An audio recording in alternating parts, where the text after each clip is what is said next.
How's it going, Rogues Gallery, and welcome to another Grand Archive video here on Red Zone Rogue. As you can see, we're going to be opening up another booster box of Alchemical Revolution First Edition. This box was actually sent to me by Weebs of the Shore, so huge thank you for sending this out to me. And yeah, let's see what we get. I also want to give another huge shout out to Weebs for sending me another thing. They sent me this deck box. They sent me the Parsonet deck box. We're gonna open this up in the video as well and kind of check it out, but it's just, dude, she's like my favorite.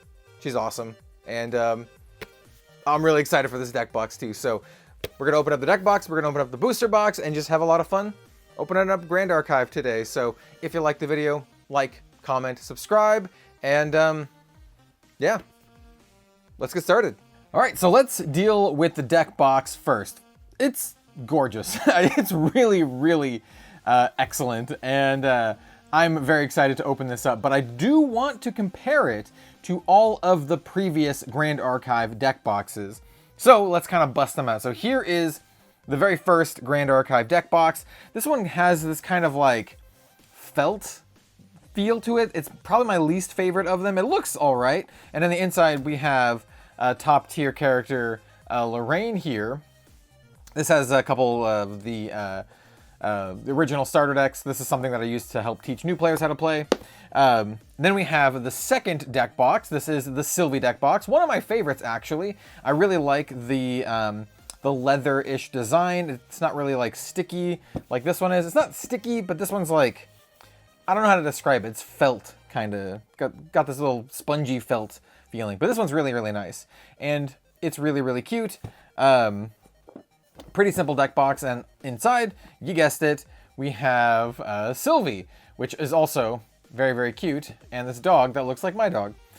This one contains the other starter deck from Dawn of Ashes. All right, now let's go to some of the more recent ones. This one, as I hit the camera with the deck box, this is the Merlin deck box. So one of my favorites. Absolutely love this one. This one actually houses, well, first of all, it's got the Merlin on the inside, but this one has my two competitive decks that I play. It has my my Merlin deck, of course, as well as my Water Xander deck. So there's that one. And then, last but not least, we have the Ascent deck box that I got from Ascent Houston. As you can see, this is just a single deck box, whereas these other ones contain two decks. This one only has space for a single deck, and this has my other competitive deck. By the way, this is Nia on the inside. Perfect, absolutely beautiful.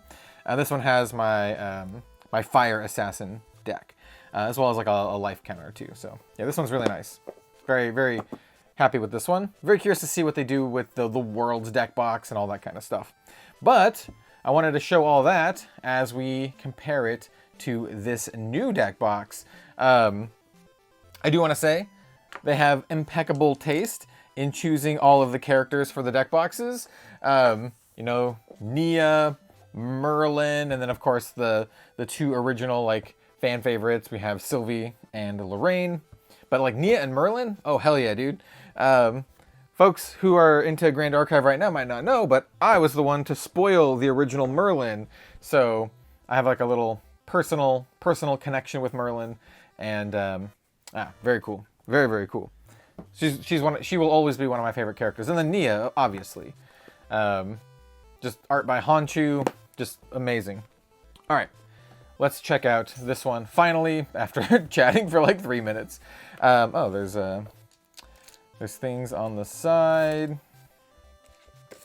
So the original art for Parsonet is actually one of my other favorite artists from Grand Archive, the artist that did the Red Zone Rogue collaboration card, Korhazi Courier, Faicha. So yeah, having a like Faicha deck box is very cool. All right, so let's take it out. Nothing on the inside. I do like keeping these boxes. They're very pretty, and I just kind of have them. They're just kind of like sequestered away. Yo, dude, she looks incredible. Do have to say. It's kind of got like this pink salmon almost color. Let's check it out. Usually there's like a little tissue paper. Yeah, here's the tissue paper. Yo, let's go. And it's the collector rare version of Parsonet here with art by Faicha. Oh, dude, absolutely love it. Oh, this is cool. I dig this a lot. Yeah, so thumbs up on this if you can get this at an event. Sometimes you can win these at tournaments, or they'll have them available to purchase on the Grand Archive store. That's where I got my Merlin one. I just purchased it from the store. Yeah, very cool. Huge shout out to Weebs of the Shore for sending me this to check out. We'll definitely be using this for my Alchemical Revolution decks. Really excited for that. All right, so I kind of lied. I said we're going to open up a box. We're not going to open up a box. We're going to open up 2 boxes. So, yes, buckle on in. Let's open up some Grand Archive today. Very excited. This is going to be one of my last box openings of Alchemical Revolution for a little while. I have finished opening my own personal case. It was pretty good. I did end up getting a foil leader. I got a foil Arasana, in fact. Here, let me kind of flex that a little bit. Check it out. I got just a regular foil Arasana, which is lovely. In addition to the spoilers from the last video. So there's a bunch of stuff that I'm actually looking for here. So in opening my personal sealed case, there's a bunch of super rares that I didn't get. A bunch of super rares that I only got like maybe 1 copy of that I could use more. And yeah, just kind of like other general good stuff. Let me kind of scooch some stuff over to the side so I can properly do this. And let's get started. Really excited to open this up. We're going to go pretty quickly through these, by the way, because of, well, you've already probably seen some box openings here and there. If you haven't seen my last box opening, definitely go check it out. I already spoiled a little bit of it, but it was really fun. And the way I like to sort these is I always take the token out, and then we have the common cards. Really love the Airship Engineer. There's some really, really nice common cards in this set. So we have common cards. Then we have a couple uncommons, Rhymesoul Bishop, and then Polcock. I like putting Polcock in the, ooh, first back. I like putting the, they're not really lineage break champions anymore, but like the element champions, I put them in the same pile as the tokens, so I can have all the champions there. We have Inzali, Unshackled Blades, really nice, super rare there. So, in my last box, I did not open up a single, not a single non-foil Crimson Tier. And then I also didn't open up a single Rococo. So, my super rare fire cards are a little wanting there. Ooh, another super rare. Yo, check this out. The Constellatory Spire. Interesting. I don't think I opened up that one either. All right, 2 for 2. I'm taking the top pack of this box, by the way. So each of the top packs so far have had a super rare. Let's see if this one also has a super rare. Take Aim. Just some really, really solid stuff. Actually, I'm pretty keen to play this limited. I think it'd be really fun to do some sealed. We got Meltdown, Winds of Retribution, and then False Step. Did not complete the cycle of just all supers from the top. That's fine. That is fine. Come on. We can... There we go. The pull tab can be a little finicky sometimes. We got the Obelisk. I think this set, by the way, after having a couple days to percolate over it, I think this set's just it's a slam dunk set. Very, very excited to build multiple decks. That's kind of like the big seller for me for any card game. If they release a set and it like inspires me to build multiple decks, I think that's a big winner. So we got level 1 Vanitas, and we got a Storm of Thorns. There's a couple of just regular rares that I also only pulled 1 of in the entire case. So I'm leaning to think that you probably need, if you want to have a full set of like the commons and the rares, and then probably most of the super rares, my guess is about 2 cases worth, right? So about 12 boxes. Ooh, here's our ultra rare. We got Gloamspire Lance, a really, really sick Umbra gun. I've already opened up one of these, so that's a duplicate for me, I believe. I have opened up duplicate URs, but not the good duplicate URs.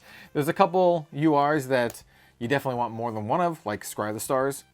that go in your main deck, and there's some that go in your material deck that you probably don't want too many of. Ooh, take cover. This is a rare that I only pulled one of, so getting more of that is great.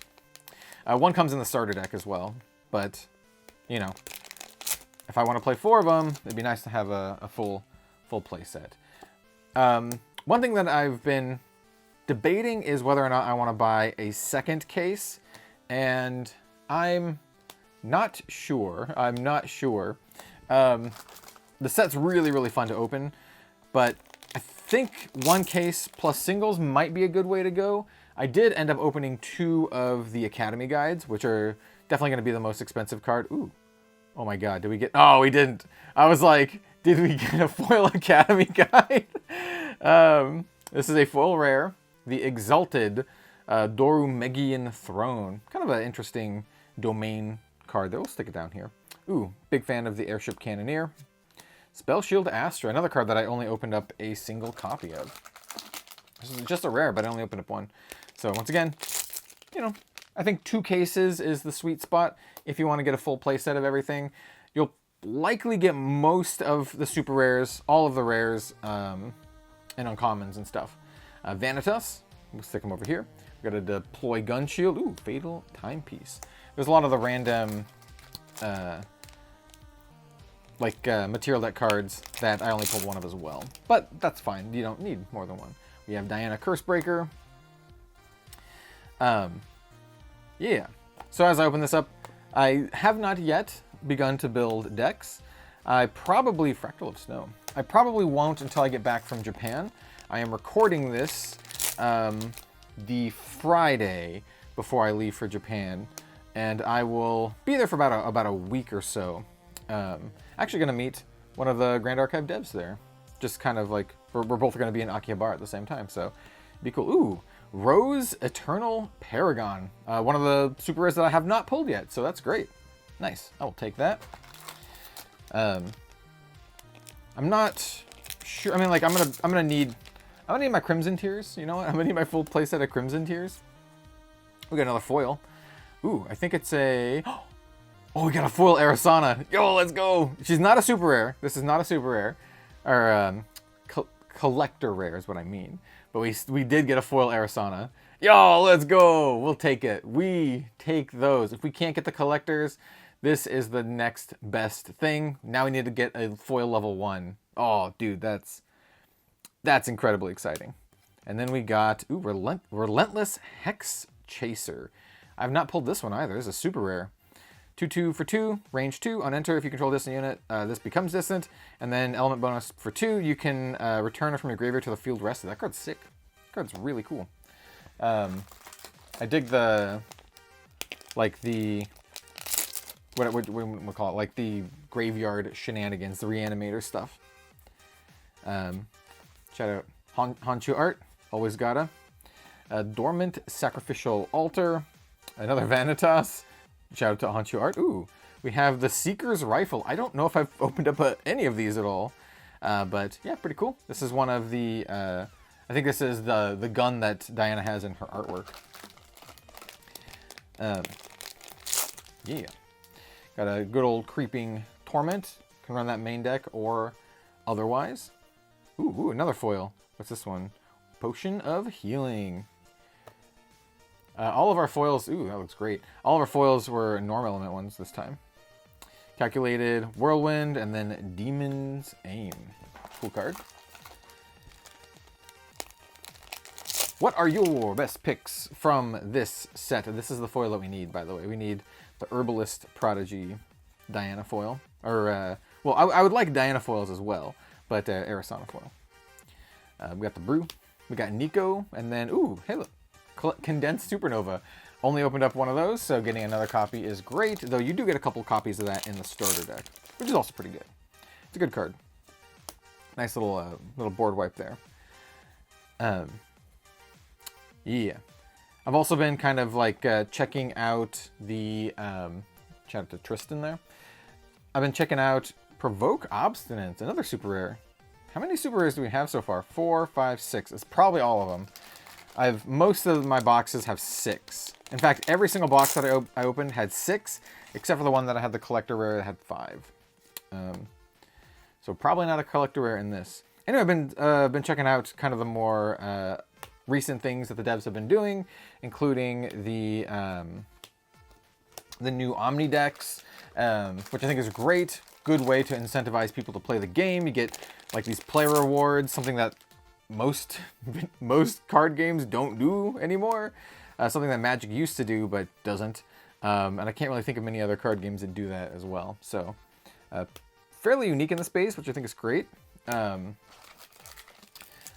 Yeah, cool stuff. I think a lot of the games that I'm really into are really upping their competitive season and giving players more incentive to actually play, which I think is wonderful, right? Frigid Bash, Umbra Sight, and then a Shutterfall Keep.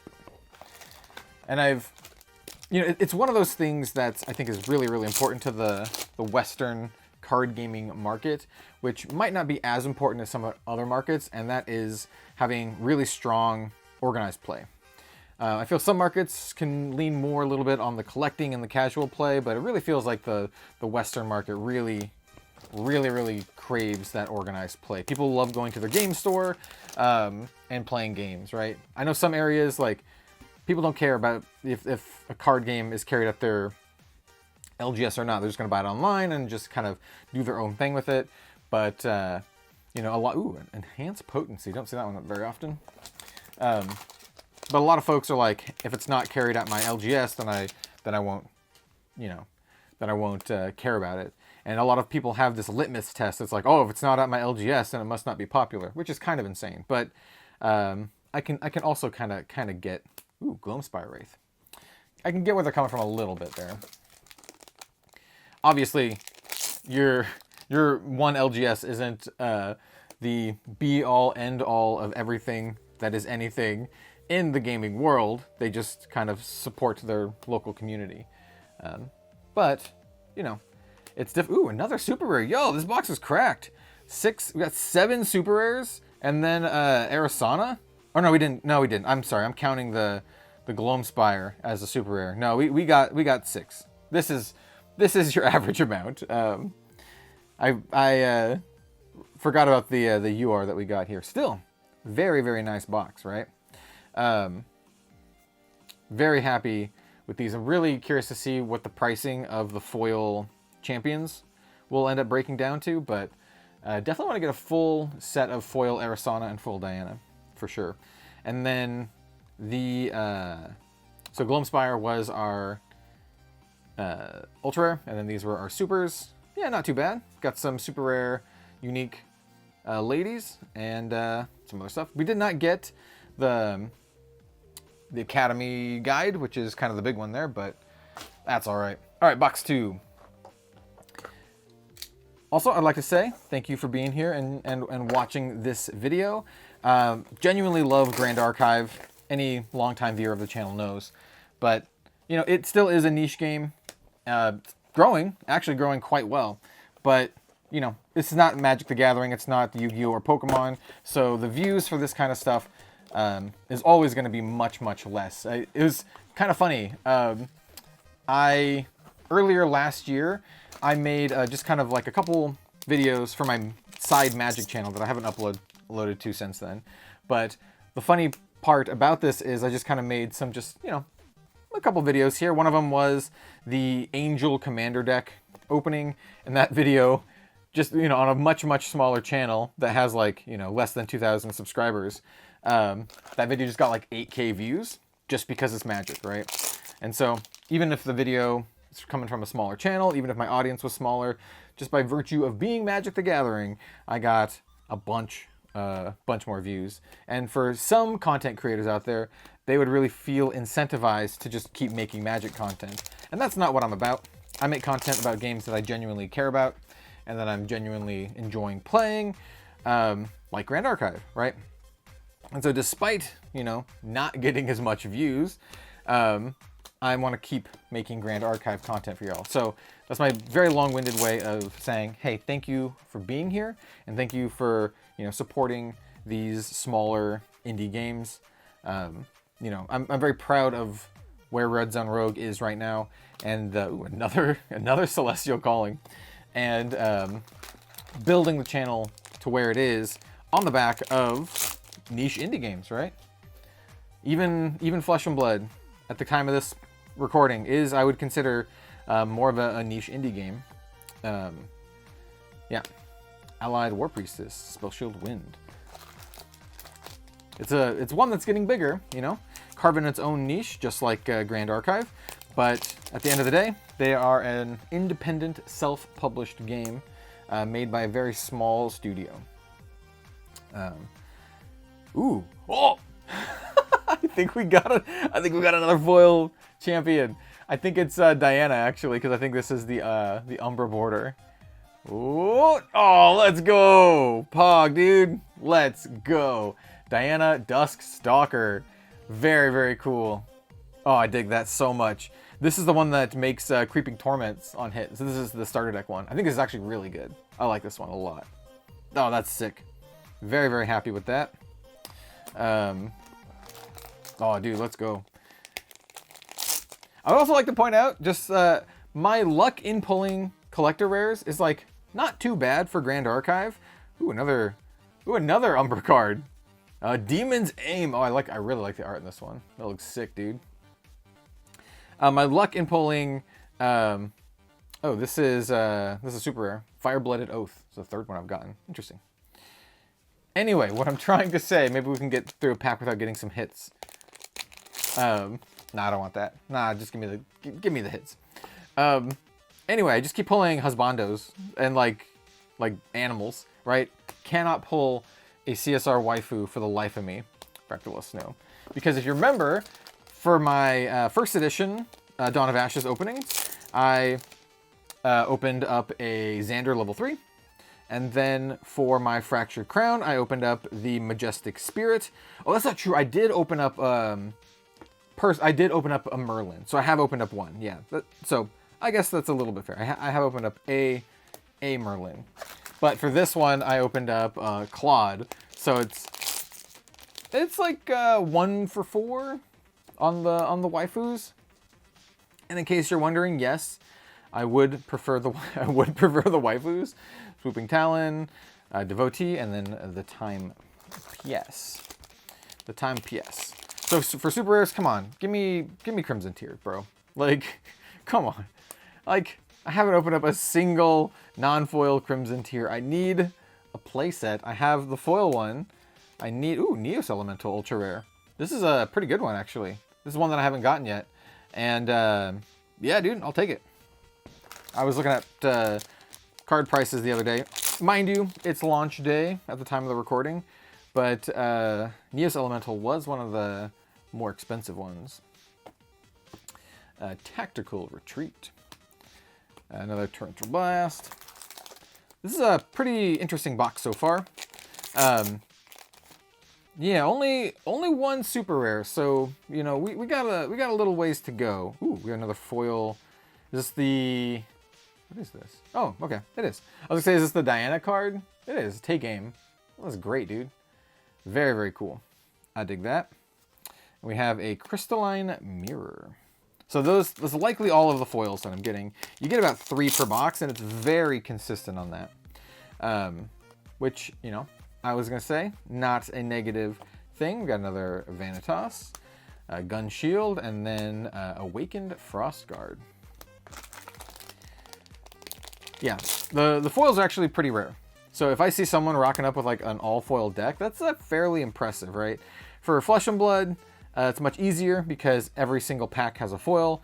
Magic is going to be doing something similar. Ooh, there's our 4th Condensed Supernova, including the 2 from the starter deck.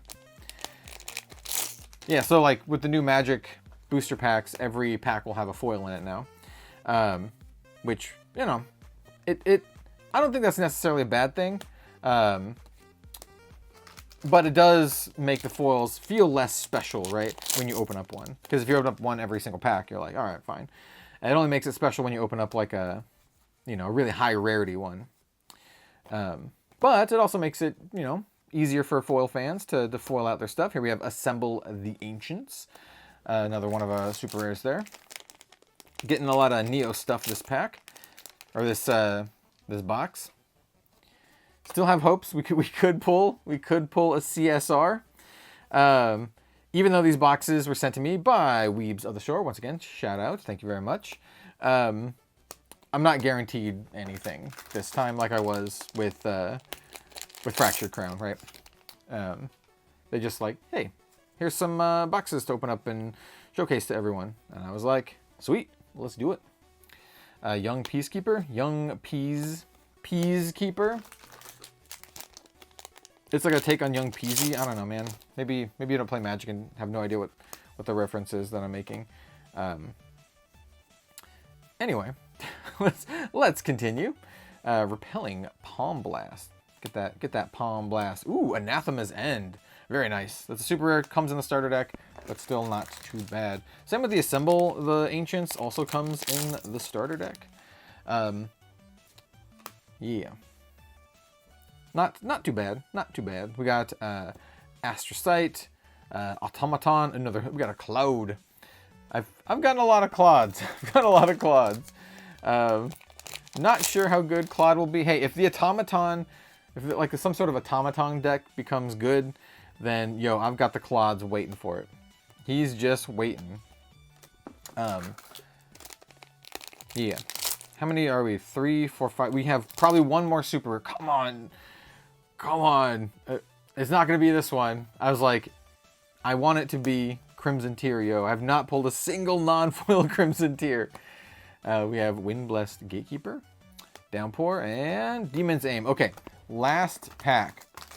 All right, we have 1, 2, 3. Yeah, we have 5 super. No, we don't. We have less than that. Hold on. So we have Claude, Anathema's End. So we have 3. We only have 4 super rares. What the hell, dude? We have 4 super rares and then the Neos Elemental. So this box, less than usual. But, I mean, we did get the foil Diana, so that's pretty sweet.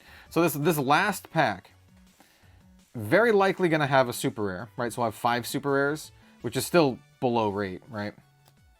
Or collector rare. So, fingers crossed, collector rare. Come on, collector rare. Let's do it. Let's do it. Probably not. Let's see. We're gonna do the spoiling. Nah, no collector rare. You could usually tell like that. Well, maybe we'll get a foil super rare and then a super rare. I don't think so. I don't think we got a foil. All right. Well, maybe it'll be Crimson Tier. What color is it? Oh, it's water. No, it's not gonna be Crimson Tier. We got uncommon, and it's not even. It's just a regular rare. Okay. Well then, that was a rough box. We only got 4 SRs, and then the UR here. But at least the foils are pretty good. Like whenever you get a foil champion, I think that's quite good, especially if we get one like Diana, which is great. Oh, it's so good. And then of course we got the foil Arisana in the first box. In my case that I opened 6 boxes, I only got 1 foil champion, so those are not the easiest to pull. First box was more indicative of your normal rates, unless I like missed some supers that I was like put them in the rare pile instead. I don't think I did. I think that box was just kind of like subpar, like below rate. I think so. All right, well, that's going to be that. Thank you so much for watching and joining me for this Grand Archive video. Once again, I think the big highlight for me is this deck box, which is just, oh, it is so good. Oh, it's so good. Look at that. Open it up again. Oh, look at that part. Look at that Parsenet in there. She's a maid assassin with, she's just the best. I like her. So thank you all so much, and we'll see you next time for some more Grand Archive content. Bye.